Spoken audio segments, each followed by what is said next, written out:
Okay. And మరోవైపు sir ఇప్పుడు జరిగిన అగ్రీమెంట్స్ విషయంలో సరే డిఫెన్స్ అగ్రీమెంట్స్ జరిగాయి. లేబర్ అగ్రీమెంట్ గూడా జరిగింది అనే అంశానికి గనక వస్తే, సో ఏంటి అంటే రష్యాలో ఎట్లాంటి లేబర్ అవసరం ఉన్నారు? లేబర్ అంటే ఎలా అర్థం జేసుకోవాలక్కడ? ఎట్లాంటి జాబ్స్ అని? మరి దీని మీద ఎట్లాంటి క్లారిటీ రాబోతోంది రాబోయే రోజుల్లో ఈ అగ్రీమెంట్స్ తర్వాత? ఆనందన్ గారిది అది ఇంట్రెస్టింగ్ క్వెషన్ అండి.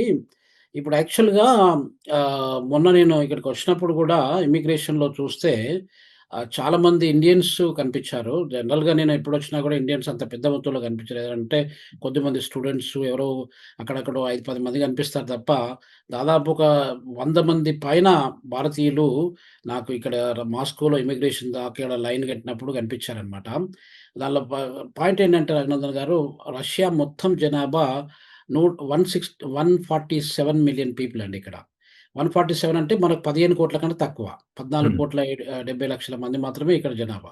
సో, హ్మ్. అట్లాంటప్పుడు ఇప్పుడు యుక్రెయిన్‌కును మనకు రష్యాకు యుద్ధం జరిగినప్పుడు ఏమైందంటే రఘునందన్ గారు, దాదాపు 4 ఇయర్స్ దగ్గరకొస్తది. ఫిబ్రవరి 2022 నుండి ఇప్పటి వరకు వార్ కంటిన్యూ అవ్వకుంటూనే వస్తుంది. నిన్న జరిగింది, ఈరోజు జరుగుతుంది. Every day something is happening ఈ వార్ కాన్‌ఫ్లిక్ట్ ఈ 2 దేశాల మధ్యన. హ్మ్. అప్పుడేం జరుగుతుందంటే స్కిల్డ్ పీపుల్ ఎవరైతే ఉన్నారో వాళ్ళకి షార్టేజ్ వచ్చేసింది. ఓకే. అప్పుడు చాలామంది అక్కడ కన్‌స్క్రిప్షన్ జేసి అది నిర్బంధ సైనిక సేవ అంటారు గదా!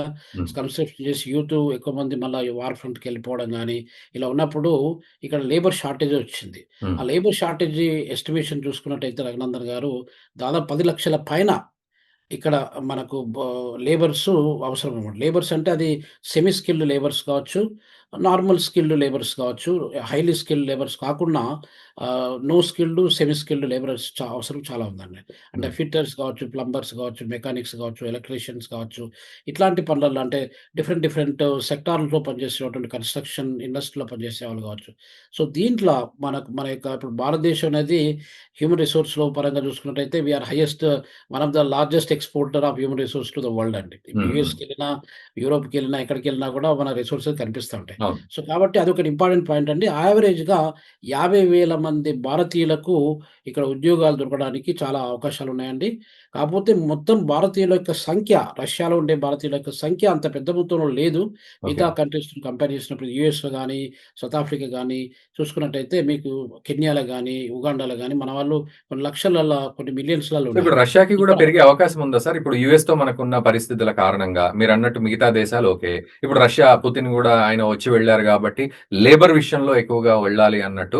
సో, మనకు ఇంకొక ఆల్టర్‌నేట్ ఆప్షన్ లాగా ఉందా? ఇప్పుడు దుబాయ్‌లు, సౌదీలు వెళ్ళే వాళ్ళకి కాకుండా.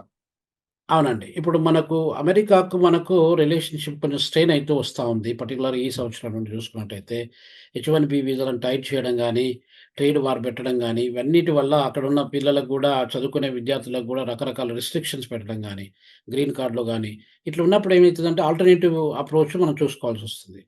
ఆల్టర్‌నేటివ్ అప్రోచ్ ఇంతకుముందు రష్యా అనేది was not at all a option అండి.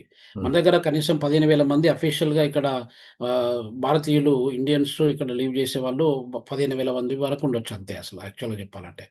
కొంతమంది మెడికల్ స్టూడెంట్స్ అట్లాంటి వాళ్ళు కొద్దిమంది ఉంటుండొచ్చు గానీ, ఇక్కడ వచ్చి పనిజేసి ఇక్కడ ప్రొఫెసర్‌లు గాని, డాక్టర్‌లు గాని, వేరే ప్రొఫెషన్‌లో గాని పనిచేసే వాళ్ళ సంఖ్య చాలా తక్కువండి. హ్మ్. ఇప్పుడు ఈ యొక్క లేబర్ షార్టేజ్ అంటే భారతీయుల యొక్క అవసరము రష్యాలో గూడా ఉందండి. హ్మ్. ఇప్పుడు ఆ లేబర్ షార్టేజ్ ఉంది గాబట్టి అట్‌లీస్ట్ ఇది గూడా ఒక one of the key areas అండి. మొన్న ఓకే. పుటిన్ యొక్క విజిట్‌లో గూడా ఇది one of the key areas. ఒక 50,000 మంది ఇండియన్స్‌కి ఇక్కడ ఎంప్లాయ్‌మెంట్ దొరకడానికి అవకాశం ఉందండి. మీరన్నట్లుగా ఇప్పుడు ట్రేడు లేకపోతే అగ్రీమెంట్స్ ఇదొక ఎత్తయితే, మనము ఒక ఇజ్రాయెల్‌ని చూసినప్పుడు చాలా ప్రేమగా చూస్తాము. అండ్ పాలస్తీనా విషయంలో గూడా మనం ఒక గౌరవంగానే జూస్తూ ఉంటాము. రష్యా విషయానికొస్తే ఫ్రెండ్లీగా జూస్తాము రష్యన్స్‌ని. సో, వాళ్ళు మన దేశాన్ని గూడా అంత ఫ్రెండ్లీగా చూస్తారా? ఎట్లా ఉంటుంది వాళ్ళ పర్సెప్షన్ భారత్, ఇండియా అనగానే? రఘునందన్ గారు, ఇప్పుడు రష్యన్స్ కూడా చాలా ఎమోషనల్ పీపుల్ అండి మనలాగానే. హ్మ్. మనం చాలా ఎమోషనల్ పీపుల్. ఒకసారి ఒకరిని బిలీవ్ చేసామంటే, మన హార్ట్‌లో తీసి అక్కడ పెడతామనమాట. హ్మ్. అలానే వీళ్ళు లవ్ అండ్ అఫెక్షన్‌లో గానివ్వండి, ఫ్రెండ్‌షిప్‌లో గానివ్వండి, ఎమోషనల్ అటాచ్‌మెంట్స్‌లో గానివ్వండి మనలాగానే ఉంటారు. ఈ వేరే కంట్రీస్‌లో ఇప్పుడు నేను దాదాపు 50 కంట్రీస్ పైన తిరిగాను.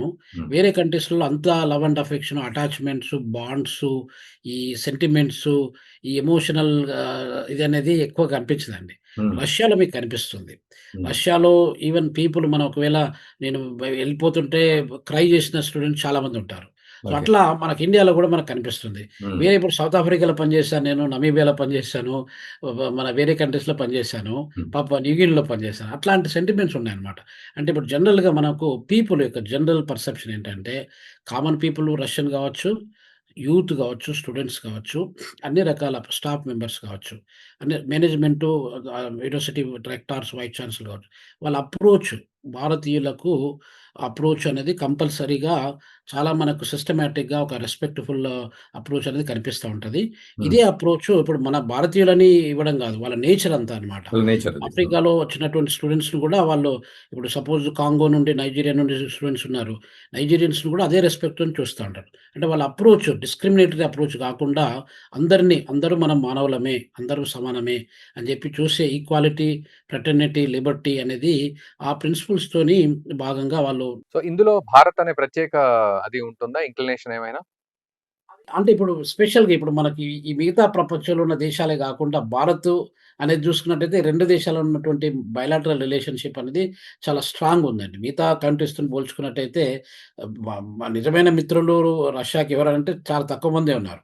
ఆ! సో, చాలా తక్కువ మందిలో పెద్ద దేశం ఏదనంటే మన భారతదేశం. ట్రస్ట్ హ్మ్. వర్ది దేశము, పెద్ద దేశము, ఎప్పుడంటే అప్పుడు సపోర్ట్ జేసే దేశం మన భారతదేశం మాత్రమే. హ్మ్. భారతదేశము జనాభాలో అత్యధిక దేశం మనది. తర్వాత ప్రపంచంలో 4థ్ లార్జెస్ట్ ఎకానమీ మనది. మనం రష్యన్ ఎకానమీ కంటే గూడా ఆల్‌మోస్ట్ 2 టైమ్స్ పెద్ద దేశం. పెద్ద హ్మ్. ఆర్థిక వ్యవస్థ అండి మనది. హ్మ్. సో, కాబట్టి మన అవసరం వాళ్ళకుంటది. వాళ్ళ అవసరం గూడా మనకుంది. టెక్నాలాజికల్‌గా డిఫెన్స్‌లో గాని, స్పేస్ టెక్నాలజీలో వాళ్ళ అడ్వాన్స్‌మెంట్ చాలా ఉందండి. హ్మ్. ఇప్పుడు యూరి గగారును మనకు Yuri Gagarin was the first man on the space అని జెప్పి మనం అవును. చాలా చదువుకున్నాం, విన్నాము. పెరిగా గాని. యూరి గగారిన్ స్పేస్ సెంటర్ గూడా ఎళ్ళానండి నేను. హ్మ్. ఆ యూరి గగారిన్‌తో పాటుగా ఇంకొకతను జర్మన్ టిటో అని జెప్పి అతను వెళ్ళాల్సిందసలు యాక్చువల్‌గా ఓకే. స్పేస్‌కి.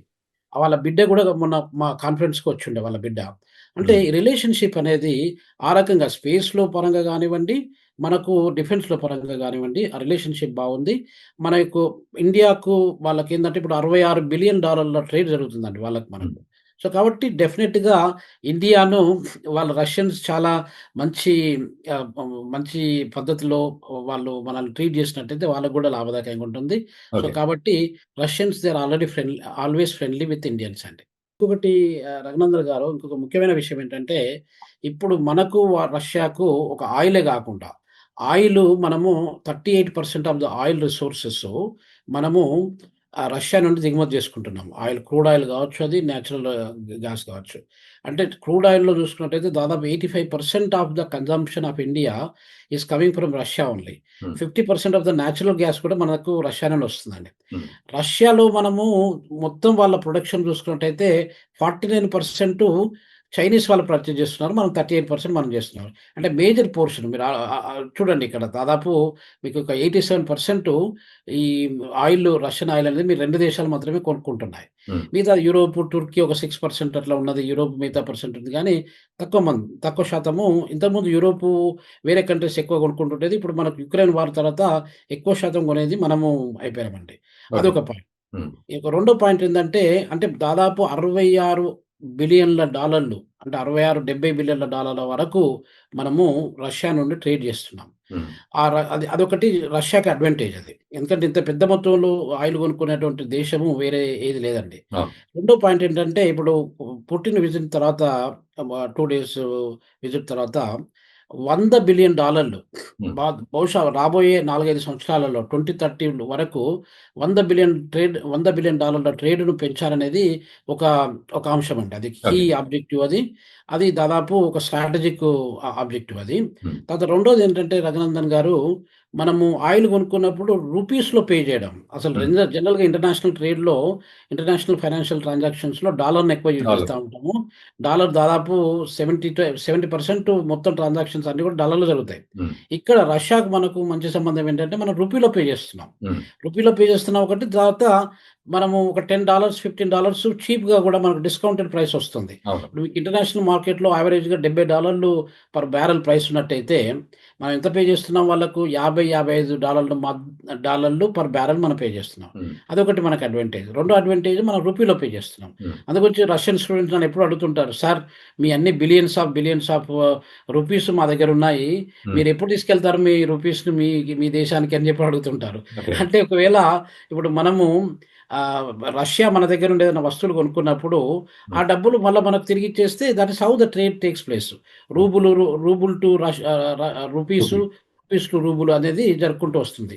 అది ఇంపార్టెంట్ యాస్పెక్ట్ అండి. So, hmm. That will strengthenize our trade. ఇంతకుముందు అంటే ఒక మనం ఎట్లా 1 రూపీకి ఎన్ని రూబుల్స్ అట్లా ఎట్లా కాలిక్యులేట్ రూబుల్స్ చేయాలి? నేను ఇక్కడికొచ్చినప్పుడు ఎక్స్‌చేంజ్ చేస్తే ఎలా ఉందంటే, ఆ! మనము కొన్న రేటుకు, మనం అమ్మిన రేటుకు తేడా వస్తుందండి. ఆ! ఒకవేళ మనము వాళ్ళ దగ్గర డాలర్లు మనము వాళ్ళ దగ్గర కొన్నట్టయితే మనకు రూ. 80. ఆ! ఒక డాలరు ఒక $100 కొంటే 8,000 రూబుల్స్ మనం ఇచ్చి $100 కొనుక్కోవచ్చు. ఓకే. ఒకవేళ మనం వాళ్ళకిచ్చినట్టయితే, మనము అమ్మినట్టయితే వాళ్ళకి డాలరు తక్కువుంటుంది. నేచురల్‌గా దాదాపు 70 ఆ రేంజ్‌లో మనకు ఇవ్వడం జరుగుతుంది. ఓకే. అంటే 7,000 ఇప్పుడు ఒకవేళ మనం $100 వాళ్ళకి అమ్మామనుకోండి, 7,000 రూబుల్స్ మనకు చేతిలో పెడతారనమాట. ఒక అవును. 10 సెంట్స్ డిఫరెన్స్ వస్తుంది. నైస్. సో, అంటే ఇంతకుముందు నేను లాస్ట్ ఇయర్ వచ్చినప్పుడు రఘునందన్ గారు లాస్ట్ ఇయర్ ఏప్రిల్‌లో, లాస్ట్ ఇయర్ నవంబర్, డిసెంబర్‌లో నేను ఇక్కడే రష్యాలో ఉండుంటి. హ్మ్. అప్పుడు చూసుకున్నట్టయితే ఎక్స్‌చేంజ్ అప్పుడు దాదాపు రూ. 110 కూడా రూ. 110కి పోయింది ఒక డాలర్‌కు. హ్మ్. హ్మ్. ఇప్పుడు 77, 76, 80 మధ్యన స్వింగ్ అయితుంది. అచ్చా! అదే మనము రూపాయి అప్పుడు ఎంతుండే అంటే అప్పుడు మనకు రూ. 84, రూ. 85 ఉండే. ఇప్పుడు ఇప్పుడు 90. 90కి టచ్ అయింది. యాహ్! ఇప్పుడు 2025లోనే మీరు చూడండి. హ్మ్. జనవరి నుండి నవంబర్ వరకు మనము చూసినట్టయితే డిసెంబర్ 3 పుటిన్ వచ్చే కంటే ముందు హ్మ్. మనం ఆల్రెడీ రూ. 90 17 పైసలు వరకు పెరిగిందండి. ఫస్ట్ టైమ్ అచ్చా! మన హిస్టరీలో. హ్మ్. అంటే ఇట్లాంటి ఫ్లక్చుయేషన్స్ ఇప్పుడు మనకేమో డిప్రిషియేట్ అవ్వకుండా పోతుంది. వీళ్ళకేమో అప్రిషియేట్ అవ్వకుండా పోతుంది. యాహ్! సో, అది డాలర్‌కు రూపీకి ఉన్నటువంటి రిలేషన్‌షిప్ అండి. బట్ ఓవరాల్‌గా చూసుకున్నట్టయితే ట్రేడ్‌లో hmm. We have lot to achieve. ఈ అంటే 2 దేశాలకు గూడా ఈ ట్రేడ్ పరంగా గాని, లేతే human relationship people to people కనెక్షన్‌లో కూడా బానే రిలేషన్ ఉందండి. ఓకే. ఇంకొక విషయం ఏంటంటే రఘునందన్ గారు నేను మొన్న హెచ్ఎస్‌సి యూనివర్సిటీ అని హైయర్ స్కూల్ ఆఫ్ ఎకనామిక్స్ అని they invited me to be the keynote speaker, resource person. ఆ ఇంటర్నేషనల్ కాన్ఫరెన్స్‌లో ఐ వాస్ దేర్. వాళ్ళకు ఆ university is one of the prestigious university in Russia అండి. హ్మ్. ఆ యూనివర్సిటీకును మన ఢిల్లీ స్కూల్ ఆఫ్ ఎకనామిక్స్‌కు హ్మ్. మొన్న ఒక ఒప్పందం జరిగింది. అది మిర్రర్ ఇమేజ్ ల్యాబ్ అని చెప్పి ఒక ఒప్పందం జరిగింది. సో, ఇట్లాంటి అంటే గవర్నమెంట్ టు గవర్నమెంట్ కోఆపరేషన్ గాకుండా institutional collaboration. University to university engagements. మన ఐఐటీలు, ఐఐఎంలు ఇక్కడ ఉన్నటువంటి టెక్నాలాజికల్ యూనివర్సిటీస్ అన్నీ గూడా they are also trying to engage and they are trying to build up the partnerships అండి. అది చాలా ఇంపార్టెంట్ విషయం అండి.